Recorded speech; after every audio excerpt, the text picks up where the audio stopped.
Olá, vamos dar sequência à leitura do compêndio do Catecismo da Igreja Católica Apostólica Romana.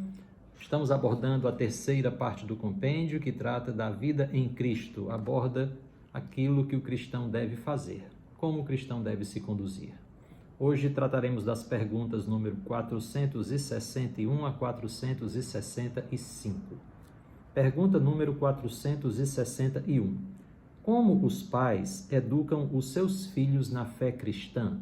Nos diz o compêndio. Principalmente com o exemplo, a oração, a catequese familiar e a participação na vida eclesial. Pergunta número 462. Os laços familiares são um bem absoluto? Nos diz o compêndio. Os vínculos familiares, embora importantes, não são absolutos, porque a primeira vocação do cristão é de seguir Jesus, amando-o.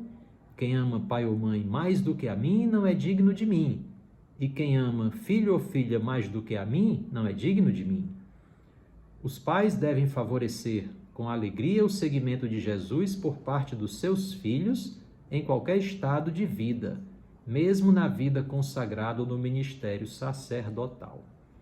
Pergunta número 463. Como deve ser exercida a autoridade nos vários âmbitos da sociedade civil? Nos diz o compêndio, deve ser sempre exercida como um serviço, respeitando os direitos fundamentais do homem, uma justa hierarquia dos valores, das leis, a justiça distributiva e o princípio de subsidiariedade. Cada qual, no exercício da autoridade, deve procurar o interesse da comunidade mais do que o próprio e deve inspirar as suas decisões na verdade sobre Deus, sobre o homem e sobre o mundo. Pergunta número 464. Quais são os deveres dos cidadãos em relação às autoridades civis? Nos diz o compêndio. Os que se submetem à autoridade devem considerar seus superiores como representantes de Deus, oferecendo-lhes leal colaboração para o bom funcionamento da vida pública e social.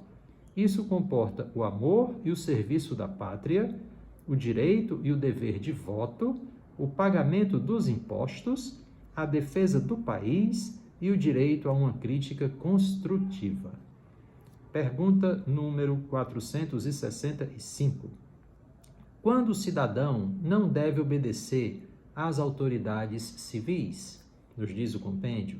O cidadão não deve, em consciência, obedecer quando as ordens das autoridades civis se opõem às exigências da ordem moral.